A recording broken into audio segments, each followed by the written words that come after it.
Good day, my fellow patriots. Thank you for joining in. The name is Silence, and we have a recording for you. Leave a comment, share the recording, stay tuned.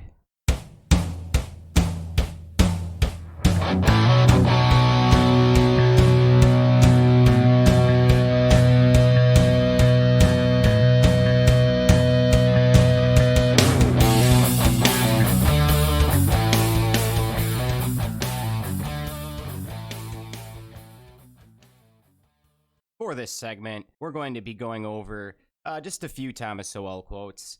An American economist, very legendary, and he's got a lot of good stuff out there. Let's get into it. You want to start it off? One of your faves? Yeah, there's a couple I want.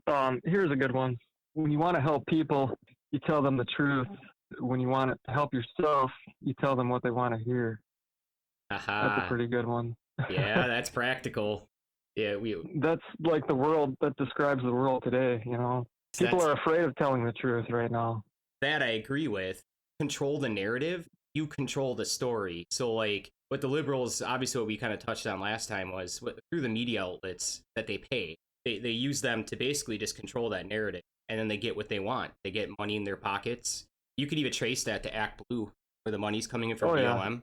Yeah, you can. That's a whole other topic, but I just scroll through. I go to Google and click on news every morning, and I scroll through, and everything is so slanted towards the left. You don't get the truth because they take little snippets and they add all the, emotional things to make you think one way. They don't give you just the facts and let you figure it out yourself anymore. Yeah, they play at the emotional heartstrings as like the marionette dolls. They control the message, and then they control the outcome, and then when they own that, they control the mob. They can get them to do whatever they want through insurrection and inception type ideas, burning shit down. Yeah, and you can, all that, and you can see the same thing like with today with or yesterday with RBG, Bader Ginsburg. As soon as she passed away, it was a whole outrage on the left. Like, oh, they're going to replace her right away, and they're threatening to possibly use impeachment again. And that president's job is to nominate another Supreme Court justice, which is just crazy. Right. I mean, that makes no sense. Well, there's kind of a theory too that, and I don't know if this is true, and I don't want to speculate too deep into it, but there's a theory that she may have already passed away, and they were kind of hiding it for the fact that, well, Trump gets to nominate. But here's when Trump first took office, in his time of his first 4 years so far, he's nominated two, and he's nominated one Republican and a Democrat to even the field. Now he gets the opportunity for a third. It was Gorsuch and Kavanaugh. I think. Kavanaugh is one. I know that for a fact.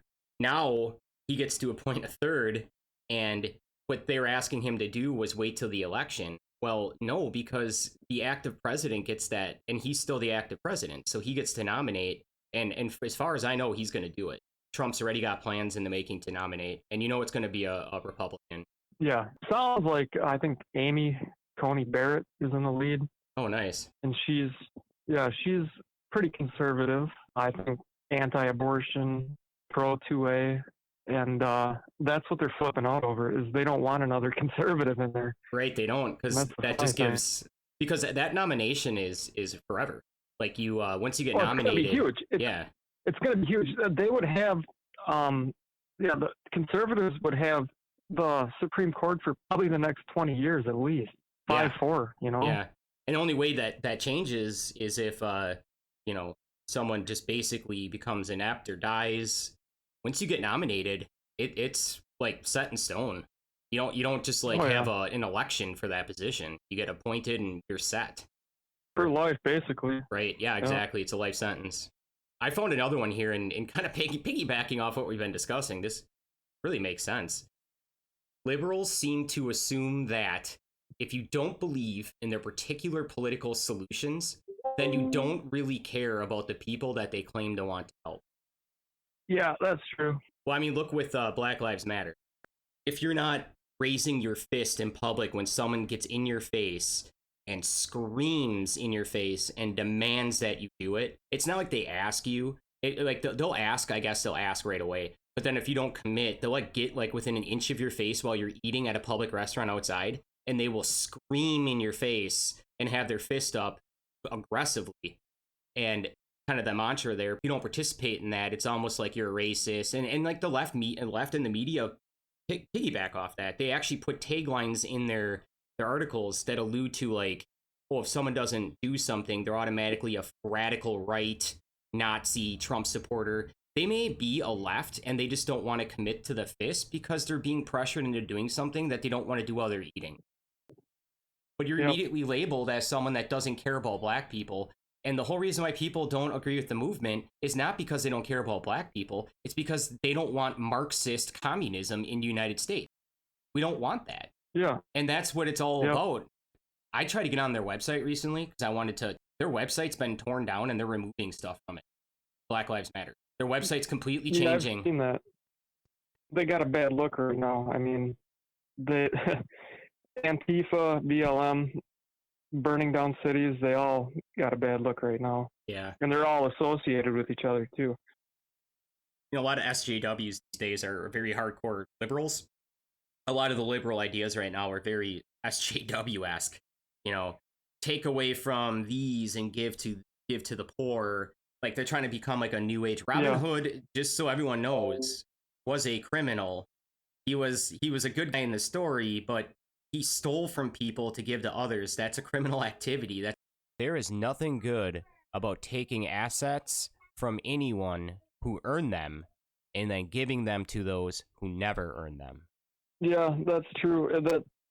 That's a common trait with the leftists and the liberals is they want to redistribute wealth. They think it's going to lead towards some kind of equality for everyone, and it doesn't. Never does. It's just like minimum wage law. It only prices workers that would work for less out of the market. And they always talk about the 1% holds all the wealth. Even if you took that 1% and redistributed it, it wouldn't matter. It wouldn't make a difference because these people that earn that money, they would just go somewhere else.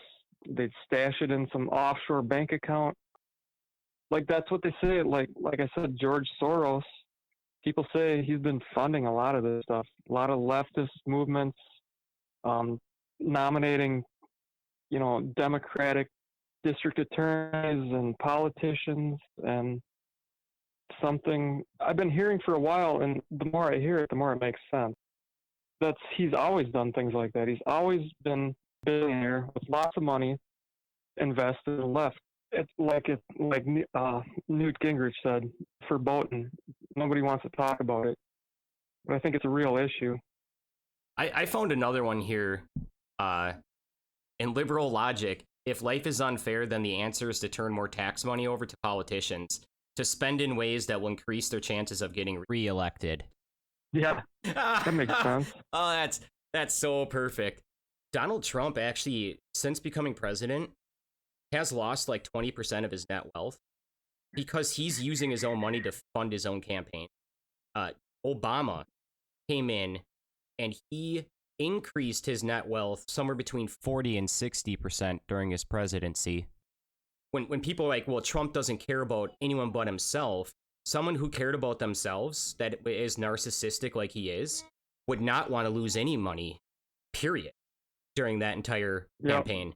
They'd be looking for ways to suck it out of taxpayers, like Obama and his corrupt Obamacare, that he basically tricked all the young generation that this new life insurance kick is going to be this beautiful thing. But how he got insurance companies to sign off on it was that he was going to make the young generation pay for this bill using their tax dollars. And if someone of my age, in my 30s, let's say, does not have health insurance, they garnish your taxes. And that money goes to insurance companies and politicians. So they're making money off that bill, and people think they're trying to help. They're deepening their pockets. That's all they care about. Yeah, more government, less freedom, basically. And that's why Trump got rid of Obamacare. That was his first thing he did. Trump hasn't really added much as far as regulations. Not nearly as many as he's removed. And all the ones he's removed have been strictly like way down regulations and things with like health insurance that are just plaguing. Health insurance in general is just like a black box. But what Obamacare is doing isn't helping, or never did, I should say. Ever since the supposed Affordable Health Care Act passed, all I know is that my premiums went up at work. Yeah. And I've got less doctors to choose from. That's about it. Mm-hmm. For the average person. Yeah. I mean, I've been lucky that I get insurance through my employer. But those who don't have employers that have health insurance, they might be better off paying out of pocket instead of getting something like Cobra. Yeah. For some of them. A lot of people do. A lot of people do. They say, a lot of people say, hey, I'm healthy. I'll skip the insurance or I'll pay out of pocket. It's cheaper in the end. And I noticed one thing since Obamacare was passed, the company I work for, they jump each year to a different company, whether it's Blue Cross, Blue Shield, whatever. They keep trying to find the cheapest company that has healthcare. It's so expensive that it's sucking profits dry every year, and it's crazy because I have to re-register almost for like the last 8 years now, or when was Obamacare passed? 2015 or 2012 or yeah, well, probably 8 years now. I don't think it's around because Biden wants to bring it back, so I think it's completely gone now. That went away pretty fast. He took a good chunk out of it. I mean, I think there's still remnants left. I've had to re-register for a new health insurance card from umpteen different companies the last how many years. It's a headache for employers and employees, basically. Well, I think companies do that too because when they get like a new insurance premium, they can get a better introductory rate, and as long as they have something they can hand out to their employees that checks off on a sheet that fits the tax regulation they have to uphold, they don't necessarily have to find anything that's in your best interest. They just have to find something that crosses off their checkbox. Yeah. And that's all they have to do. And unfortunately, there are companies that do that, but you can't blame that on Donald Trump because some of that is out of his control. Even if you open up insurance to everyone, let's say we go back to Obamacare and now you're trying to get it through your employer can still provide you crap insurance. It doesn't change the fact that where you get it from is the shit source, and that doesn't come from Trump. Trump just sets regulations, businesses act within it, but they can act within the lowest level possible and still meet those requirements. And that would not be a fault of a president. That'd be a fault of a bad employer.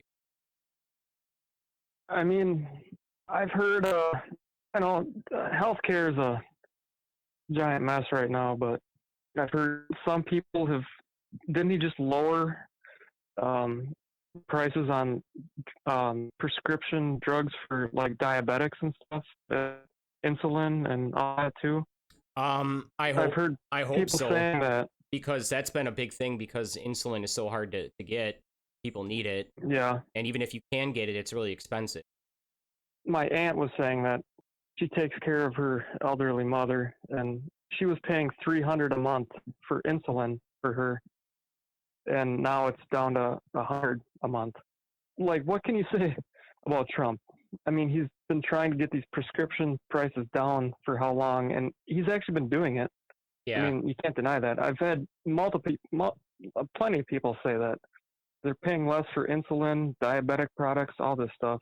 He did openly apologize too, because he even said, he's not like an expert when it comes to insurance, because insurance itself, like you just said, is a beast in its own. And I don't think any president in the history of presidents has ever completely knocked health insurance out of the park.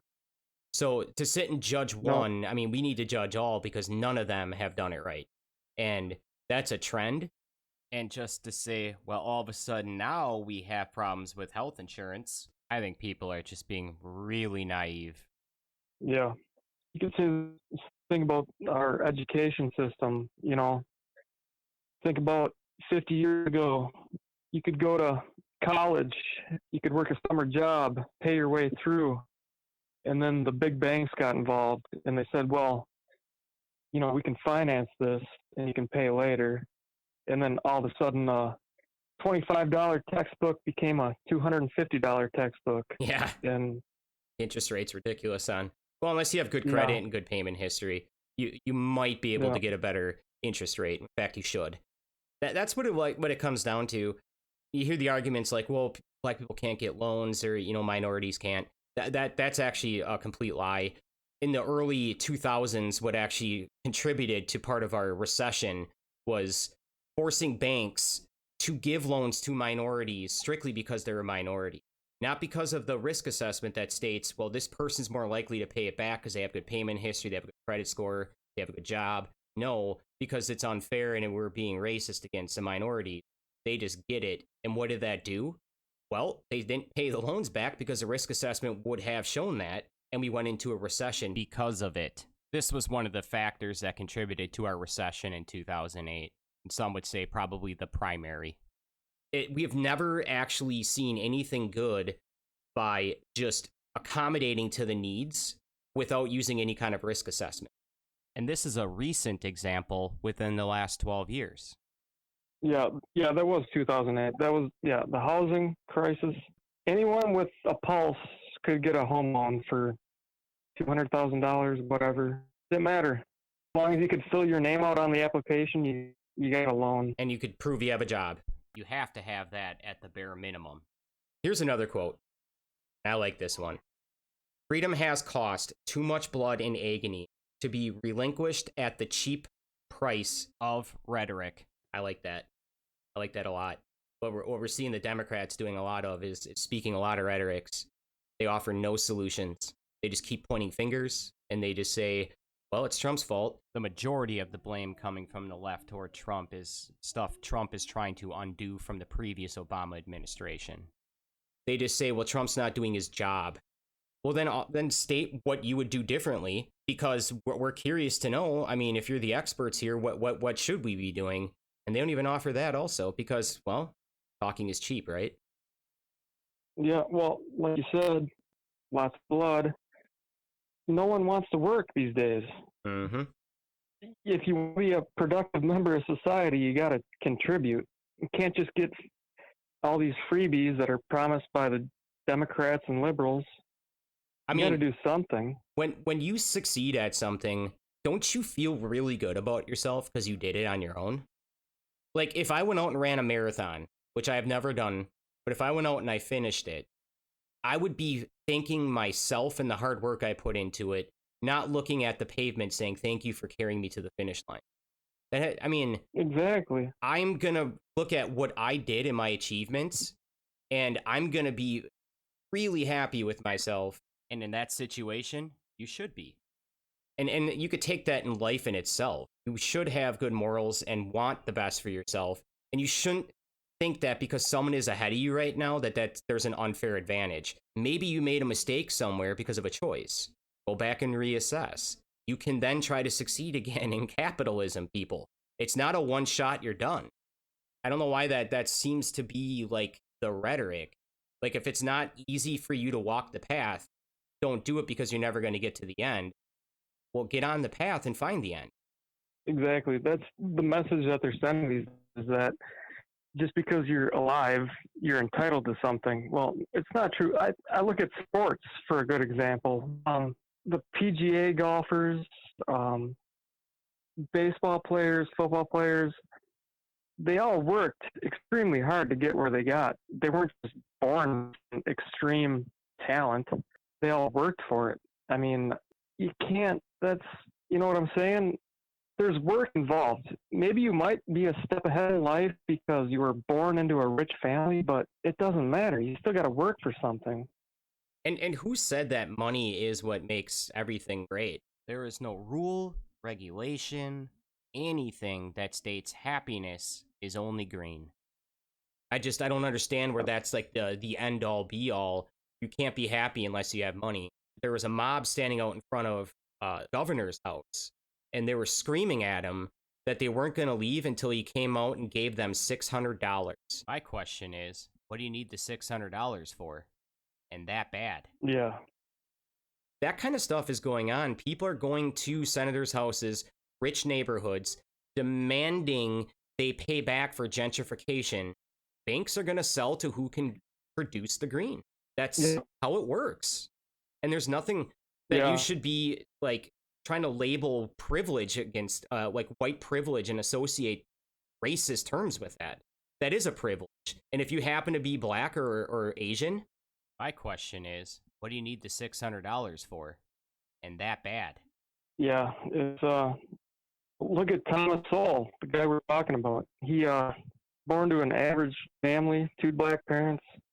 He put himself through school, I think Harvard, Harvard, Columbia, and Chicago, and he joined the military. And he said himself he was a Marxist in his early 20s until he realized he would take home at night, go through all these rich neighborhoods in Manhattan, and then he'd hit all the tenements and apartments and affordable housing, and that made him question. He said, why? Why is there a difference?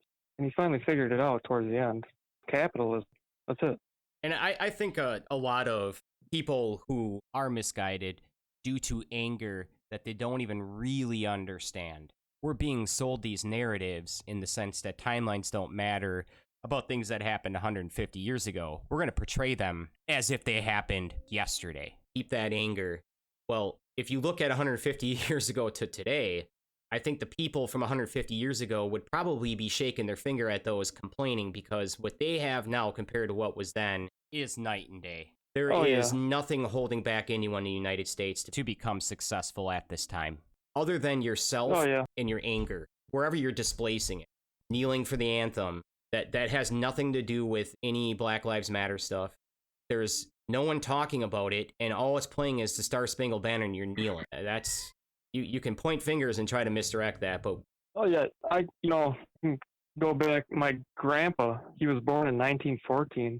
He had nothing his whole life. Poor, dirt poor. It was his parents died when he was like in his teens, and it was just him and his brother working day jobs just to survive. Jeez. And and they made something for themselves. You know, he eventually got a good job, got married, had kids, had everything. He had his house here in town. He had a cabin up north. Came from nothing. Anyone can do that. Yep. Essentially, when you break it down, let's say the 1%'s the wealthy. That's roughly pretty close to being accurate. The other 99%, I'm going to say the overwhelming majority in the upper 90s don't come from a family of trust funds. They're coming from a very beginning state that everyone else is sharing with them. And it's, you got a little bit, you got some clothes on your back, you got a home your parents put you in, and you're starting on your own from there. And you're walking out with basically nothing. And everyone does that. And yeah, it's scary when you're at that age, but looking back at it now, that was one of the easiest things I've ever had to do, because I had a pretty good idea of the goals that I wanted to achieve and the path I needed to walk on. And as long as you are accountable for the choices you make, you're going to succeed. And succeeding doesn't mean you have to become filthy rich. That could be your end goal, but you hit the job you wanted and you have a home and you're married, you have a comfortable wage. That is still succeeding, people. Yeah. Yep, it really is. You have the chance, but it's not guaranteed, and you have to earn it. That's a privilege. And be very proud of your privileges that you've earned. And that is all we have for you today.